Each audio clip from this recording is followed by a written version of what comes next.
sommes ravis de vous savoir au rendez-vous de notre grande édition du soir. Voici les titres du journal. Porto Novo dit merci à Patrice Talon pour ses nombreuses réalisations dans la ville. Un merci dit publiquement hier samedi par les populations pour qui les chantiers ouverts depuis 2016 ont changé le visage de la ville aux trois noms, lui donnant du coup des attributs dignes d'une ville capitale. Le film de cette reconnaissance populaire nous sera relaté par Emma Kodonou et Thibaut Aholka. Nous irons ensuite à Lokossa dans le département du Mono pour évoquer la fin de l'atelier national des maraîchers éco-santé. L'épilogue, c'était vendredi dernier. Les assises ont été organisées par le comité national des syndicats du Bénin affilié à l'IUTA. Les réflexions, elles, ont tourné autour du thème « Les produits maraîchers sains au Bénin, mythes ou réalités ». Et puis en fin de journal, nous ferons une incursion sur le paysage bibliographique béninois qui vient d'être enrichi d'un nouvel ouvrage à son nom, Le rythme Tchenkoumen, une musique identitaire des maquis de Savalou. Le livre restitue surtout l'origine et l'histoire de ce rythme. Eh bien, son auteur, c'est Juliette Baguidi, qui est la présidente de l'Association des enfants mahis du Bénin. Voilà pour le sommaire. Bien bonsoir et bienvenue à notre rendez-vous vespéral de l'actualité. Patrice Talon, célébré à Porto Novo. Les forces vives de la ville ont dit publiquement un grand merci au chef de l'État pour ses nombreuses réalisations dans la ville aux trois noms des réalisations qui, ont-elles dit, font désormais de Porto Novo une ville attrayante, digne d'une ville capitale bien sûr. C'était hier sous les yeux de Thibaut Aholka et Emma Kodonou, dont voici le compte rendu. Fils et filles de Porto Novo, ils se sont réunis sous la houlette du maire Charlemagne Yankoti pour dire merci à l'homme qui lui a essuyé les larmes. Patrice Talon, puisque c'est de lui qu'il s'agit, est célébré pour avoir, en l'espace de 2 ans, métamorphosé le visage de la ville de Porto Novo à travers un important aménagement routier assorti de lampadaires solaires, la construction des principaux marchés et bien d'autres chantiers pour lesquels les portonoviens sont émerveillés. En tenant compte des réalisations faites, des réalisations en cours d'exécution et de celles à venir dans la ville de Porto Novo, son Excellence Patrice Talon est incontestablement et de loin le plus grand bâtisseur de la ville de l'ère post-indépendance.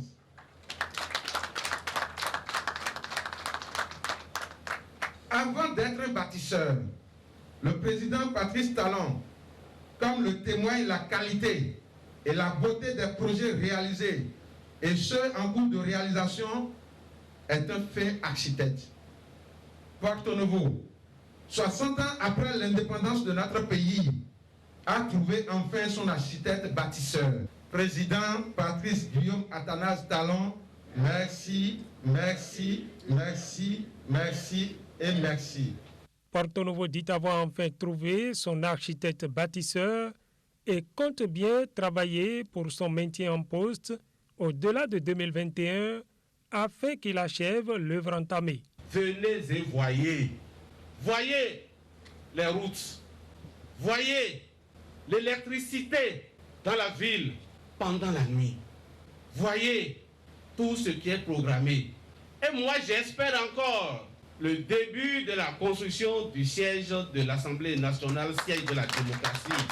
Le temple de notre démocratie sera construit à partir du premier trimestre de l'an 2021 et aura 30 mois pour finir. Vous pensez qu'il faut que celui-là commence et ne pas voir la fin dans 30 mois? Nous allons voir et nous allons inaugurer dans 30 mois par lui-même. Ensemble, n'est-ce pas? Pour toutes ces actions qui rendent aujourd'hui les portonoviens fiers de leur ville, les têtes couronnées et les sages ont dit toutes leurs bénédictions à l'endroit du chef de l'État.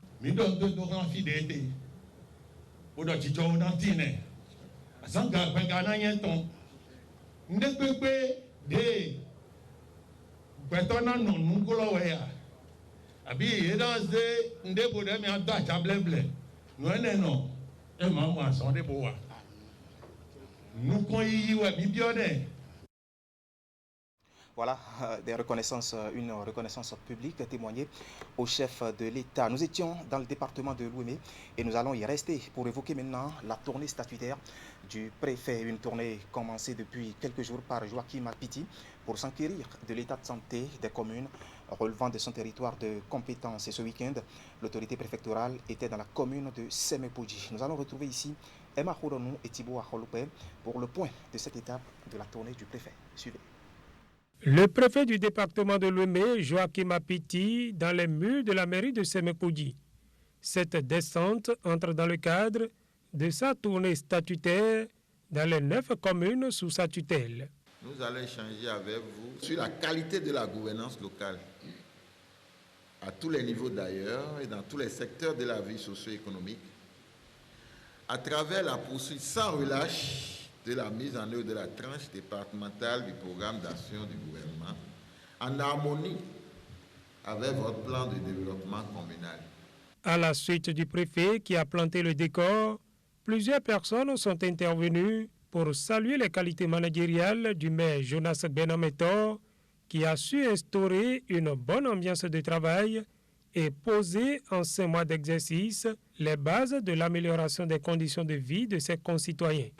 Non seulement nous arrivons à obtenir de l'harmonie, de la cohésion au sein de l'équipe, mais il faut souligner que le rythme du travail, l'intensité du travail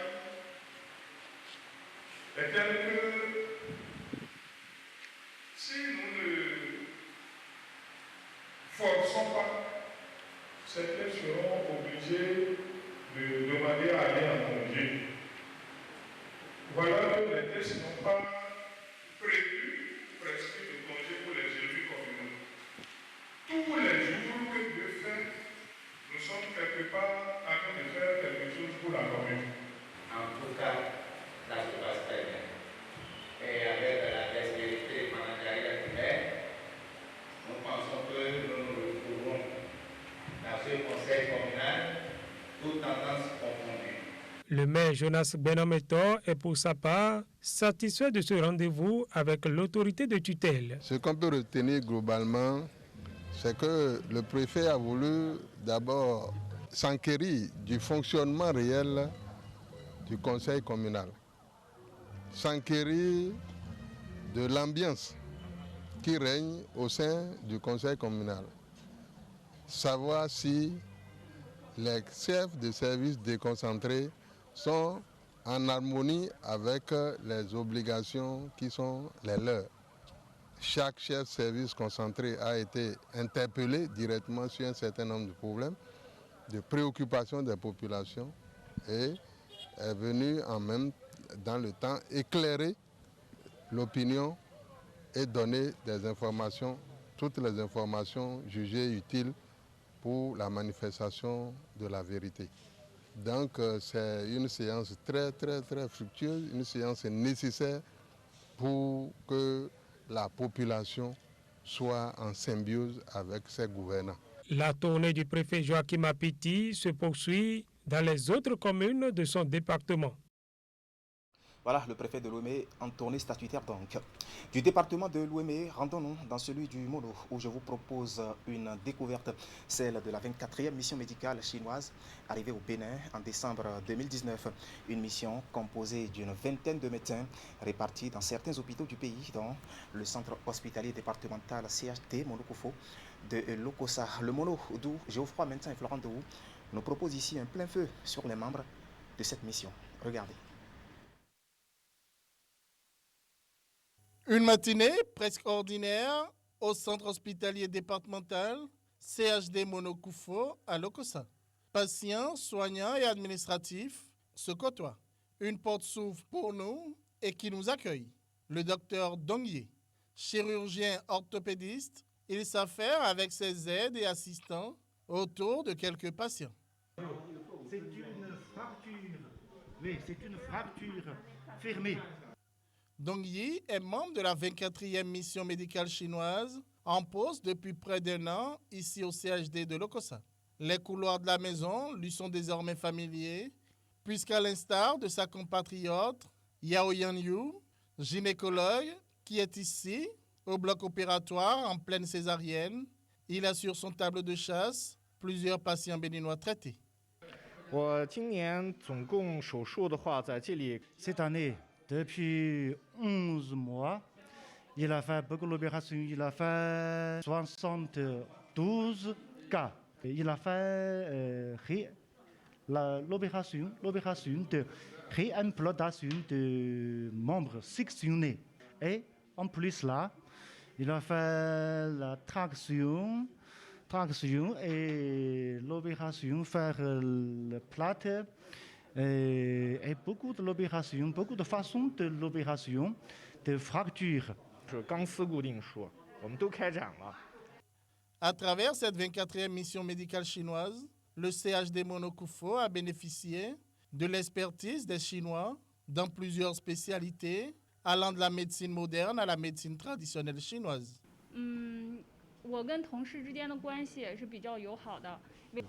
Elle est là pour sauver les malades béninois et pour traiter les peuples béninois. Et on a une bonne relation entre elle avec mes collègues béninois en service. 我是去年12月16号来贝宁洛克萨的。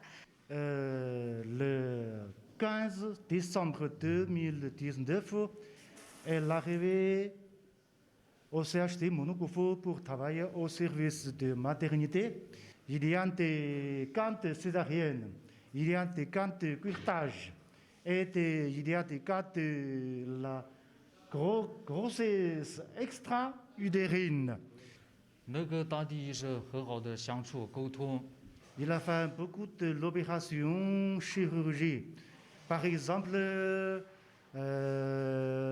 péritonite, appendicite, perforation intestinale.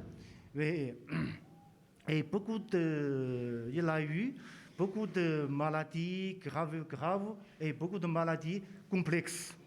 Mais à cause de ça, il a fait tous ses efforts pour régler tous les problèmes dans le service. Le docteur Kiao Gunwei est le chef de cette mission médicale. Il vient de passer 11 mois dans les murs de l'hôpital à mettre ses connaissances de chirurgien maxillofacial au service des Béninois.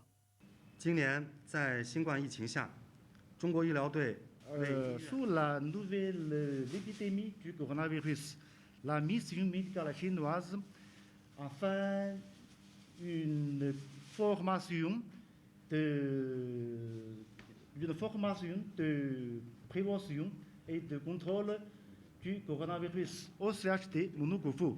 Et on attendait un plan de traitement du coronavirus au CHD Monokufo. Au Bénin, depuis décembre 2019, les membres de la 24e mission médicale chinoise ont su effectuer leurs tâches dans une bonne ambiance de travail et d'efficacité avec leurs confrères et aides béninois. Mon souhait est que cette coopération se développe davantage, s'intensifie et qu'elle soit surtout orientée vers le renouvellement du plateau technique du CHD Monokufo pour que les soins qui vont être délivrés dans ce centre soient des soins de meilleure qualité. Malgré la barrière linguistique, ils font un travail merveilleux. Au nom du ministre de la Santé, nous disons merci à la 24e mission et au peuple chinois pour leur contribution au bien-être de la population du Mono et du Kufo. Les membres de la 24e mission médicale chinoise proviennent de l'hôpital général universitaire de Ningxia, situé au nord-ouest de la Chine.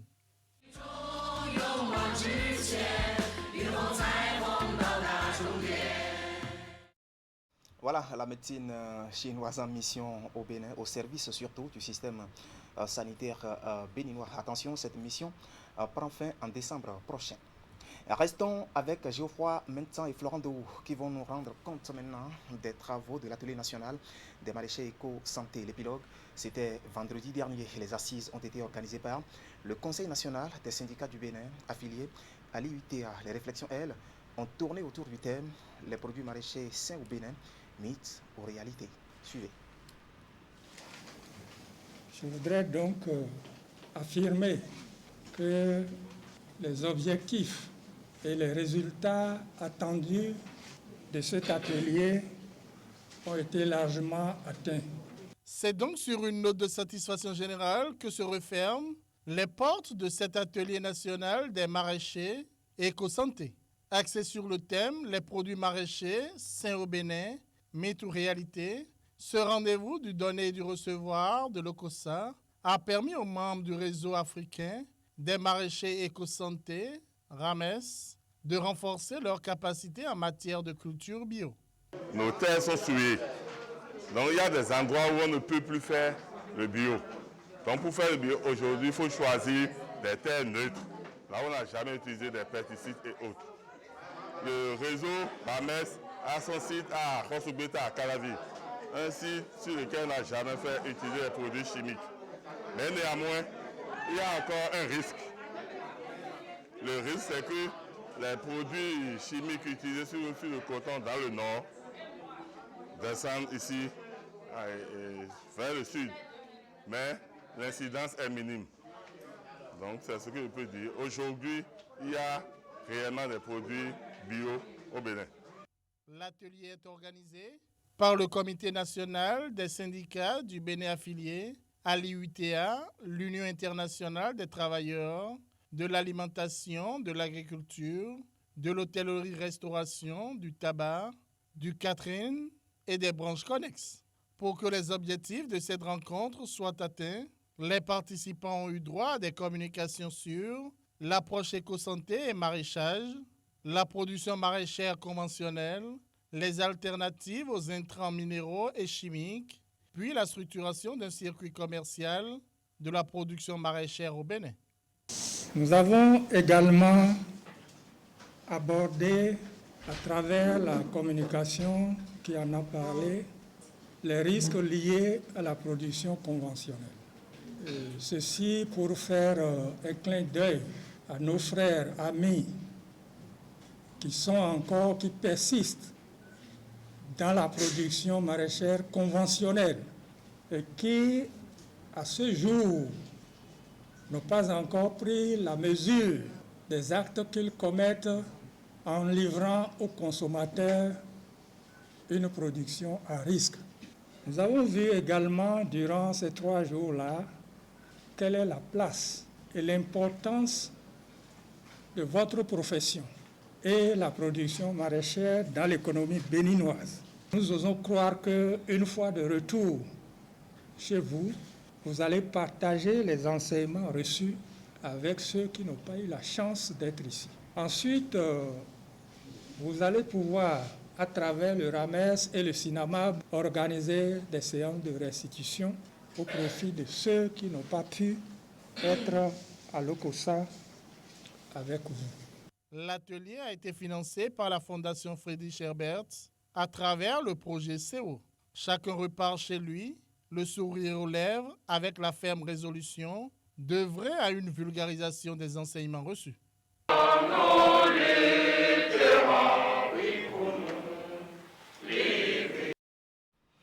Ouais, retour à Cotonou. Et si je dis le projet Arch, vous savez bien que c'est l'assurance pour le renforcement du capital humain. Et bien, l'opération de recensement des bénéficiaires se poursuit. Place est faite maintenant aux ménages pauvres extrêmes et non extrêmes du Bénin. Le recensement, lui, a été officiellement lancé ce week-end par la ministre des Affaires sociales et de la microfinance. Cette étape vient surtout après la phase pilote qui avait pris en compte 21 communes du pays. Précision, Ali Moumouni et Moufid Sabo.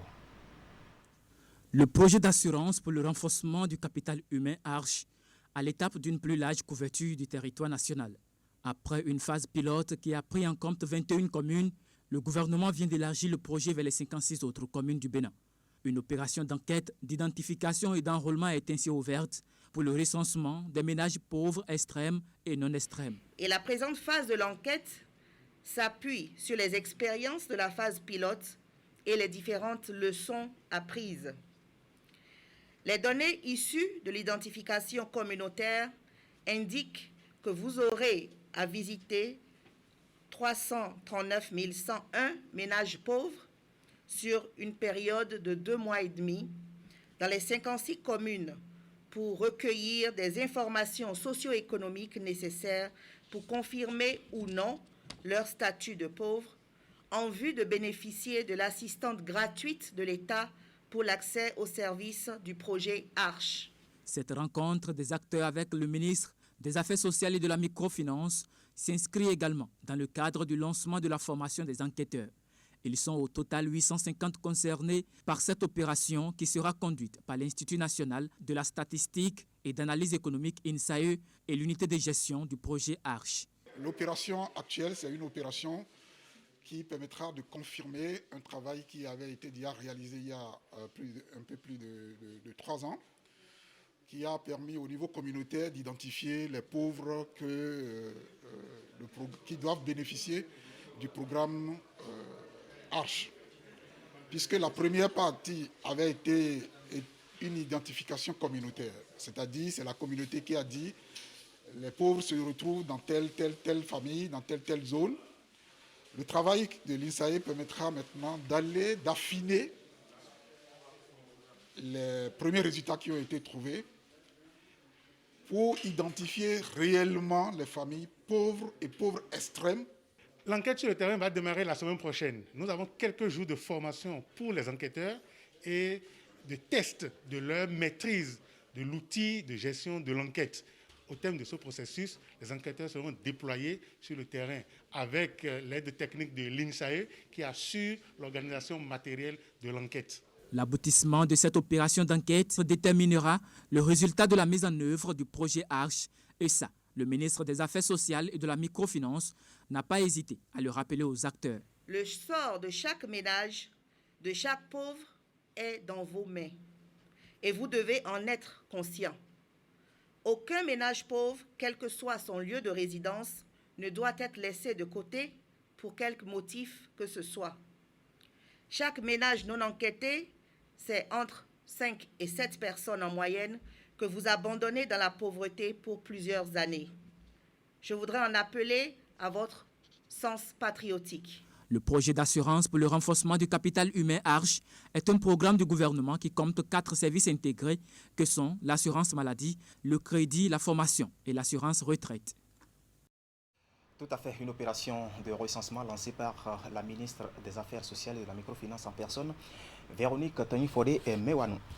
L'université d'Abomey-Calavi nous accueille maintenant avec son programme d'insertion des étudiants après leur formation ici. La fondation Mastercard lance un recrutement de 1000 étudiants. Il s'agit d'une bourse dénommée Gymlich pour l'entrepreneuriat au profit des étudiants africains. La bourse en question est une opportunité qu'offre la fondation Mastercard aux jeunes porteurs d'idées ou de projets d'entreprise afin de recevoir un accompagnement et une éducation entrepreneuriale de classe mondiale. Suivez ici beaucoup plus de détails avec les organisateurs de ce recrutement. Et il me tient à vous rappeler quelque chose que vous savez, les missions de l'université d'Abomey-Calavi. Nous avons 3 missions principales. En dehors de l'enseignement, nous avons la recherche et les services rendus à la communauté. Et quand nous parlons de services rendus à la communauté, vous savez naturellement qu'il y a le volet insertion professionnelle. Donc, avec cette 3e mission de l'université d'Abomey-Calavi, elle ne cesse de mettre en place des stratégies et des mécanismes pour faciliter l'insertion professionnelle de ces produits. Et donc, dans notre partenariat avec d'autres structures, nous avons la fondation Mastercard qui œuvre beaucoup pour l'insertion professionnelle des boursiers de cette fondation, mais pour l'insertion professionnelle de tous les étudiants et diplômés de l'université d'Abomey-Calavi. Et c'est dans cette optique que la fondation a pu dénicher pour nous une opportunité Et à l'échelle internationale, il s'agit de la bourse Jim Lynch pour l'entrepreneuriat au profit des étudiants africains. Et donc, dans cette perspective, la Fondation Mastercard développe depuis l'année dernière un financement que nous appelons le Student Entrepreneurship Fund, qui est un financement dédié à l'entrepreneuriat étudiant. C'est-à-dire que vous pouvez être étudiant et démarrer en même temps votre projet entrepreneurial. Et nous vous accompagnons dans différents volets de formation, de coaching et de mentorat pour vous permettre de réussir ce processus. Les succès obtenus au niveau de ce volet de notre programme de financement CEF a conduit la Mastercard Foundation au niveau international à introduire et lancer ce nouveau programme, cette nouvelle opportunité que nous appelons Jim Lynch Entrepreneurship Fund. Et donc, dans cette nouvelle opportunité, nous allons faire un recrutement massif d'étudiants. Nous allons recruter jusqu'à 1000 étudiants que nous allons accompagner. Alors, ce processus a déjà démarré depuis le début de ce mois, le processus de recrutement, et va durer 30 jours. Donc, au 30 novembre, nous allons arrêter les recrutements, les inscriptions. Alors, nous insistons pour qu'il y ait une inscription massive au niveau des étudiants de l'UAC, des étudiants du Bénin, beaucoup plus parce que dans le réseau mondial de la Mastercard Foundation, l'université d'Abomey-Calavi apparaît comme la seule université francophone à côté d'autres pays comme le Ghana, l'Afrique du Sud, le Kenya, l'Ouganda, etc. Voilà des propos recueillis par Ali Moumouni et Moufid Sakbouhan. Parlons maintenant d'un leadership de type nouveau et notamment chez les jeunes avec le programme Jeunes leaders du Bénin dont l'édition 2020 vient de rendre l'identité de ces récipiendaires. Ils sont au total 25 jeunes à effectuer leur sortie officielle avec l'obtention de leur attestation sous la houlette de la Fondation Friedrich Ebert. C'est un programme qui vise surtout à promouvoir l'entrepreneuriat au niveau des jeunes. Au total, 175 jeunes ont été pris en compte depuis le début de ce programme pour faire en sorte de les apprêter aux défis de leur temps. Nagui Balagbe et Rachidi Souberou pour plus de précision. Nous vous laissons partir, mais nos espoirs vous accompagnent. Et si je peux dire quelque chose, je dirais, battez-vous pour vos idées, battez-vous pour vos valeurs, battez-vous pour vos visions et battez-vous pour le Bénin. Vive le Bénin, vive la coopération internationale. Ce sont 25 jeunes béninois qui ainsi partiront d'ici plus aguerris pour faire face aux défis de leur temps et en somme impacter leur communauté. La 7e cohorte du programme Jeunes leaders du Bénin de la Fondation Friedrich Ebert sort de 6 mois d'apprentissage et de construction, prête pour apporter sa pierre à la construction de l'édifice Bénin. C'est l'histoire de 25 jeunes béninois issus qui ont eu la prétention de dire oui, nous ambitionnons dans un futur proche, sinon de prendre les rênes de ce pays, du moins d'être au cœur de la gouvernance politique du Bénin.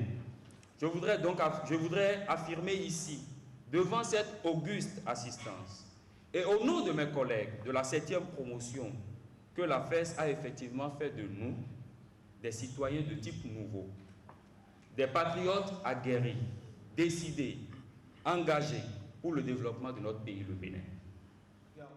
Et pour la Fondation, c'est une nouvelle marche de franchie vers la réalisation des attentes de ce programme, à savoir générer une nouvelle classe de dirigeants modernes qui s'engagent à améliorer la situation dans leurs pays respectifs au niveau politique, économique et social.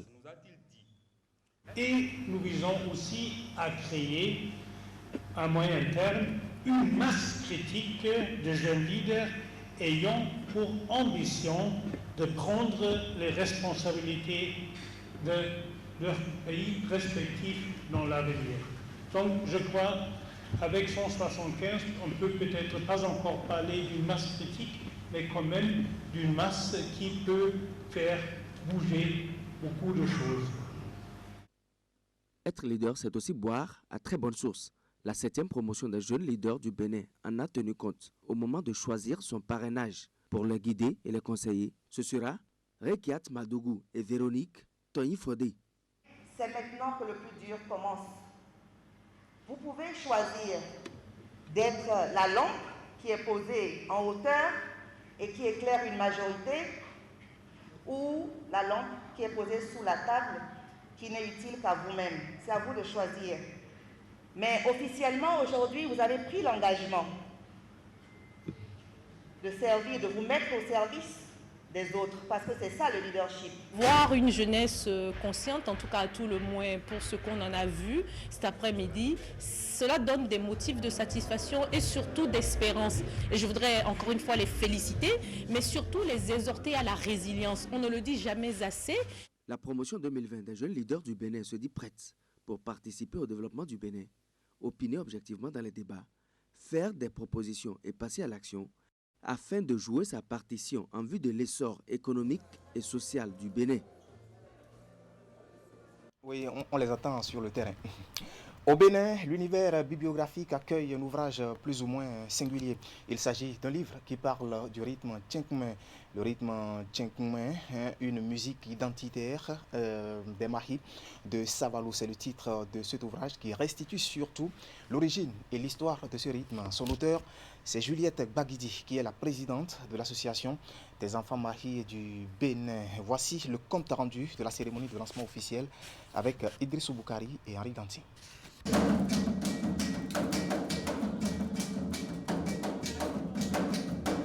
Un riche tableau artistique pour planter le décor. Du Tchengoumé parfaitement exécuté depuis la salle de conférence de l'esplanade intérieure du stade général Mathieu Kérékou. C'est dans cette ambiance que Juliette Baguidi lance officiellement son tout premier ouvrage, Le rythme Tchengoumé, une musique identitaire des Mahis de Savalou. Un bouquin d'une 50aine de pages qui retrace l'origine et l'évolution de ce rythme qui a fait danser les générations et qui continue de rayonner au-delà du Bénin. L'auteur entend ainsi apporter sa contribution à la sauvegarde et à la promotion de cette richesse culturelle. Tchengoumé, c'est dans mon sang. Mon père est un chanteur de Tchengoumé.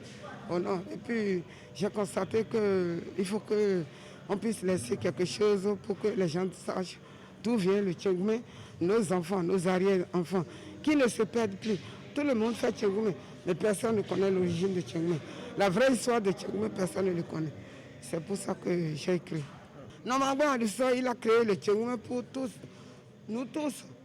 Mais tout ce que moi je suis en train de chercher, restaurer ce qu'il y a à César, César. En jouant, pensez à cet homme dans vos chansons, que de dire que ça vient d'ailleurs, ça fait ci, c'est pas bon. C'est des trucs qui n'est pas bien. Vous comprenez, c'est ça qui m'a révolté. Et je dis, je dois laisser ça pour vos enfants, mes enfants, les enfants de tous les Béninois, de connaître la vraie histoire de Tchengoumé.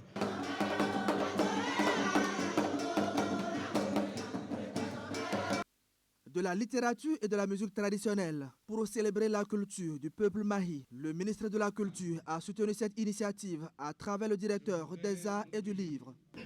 La sortie du livre Le rythme Tchenkoumé du fondateur Adisso honore tout le Bénin car il n'est pas seulement affecté aux populations Mahi, mais à tous les autres groupes socio-linguistiques de notre beau pays.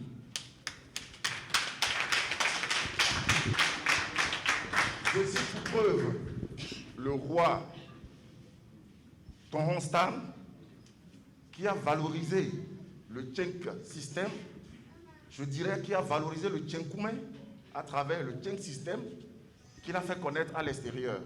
Les filles et fils Mahi sont invités à se procurer le livre afin de mieux se ressourcer. Le rythme Tchengoumé, une musique identitaire des Mahis de Savalou, est déjà disponible dans les librairies sur l'ensemble du territoire national.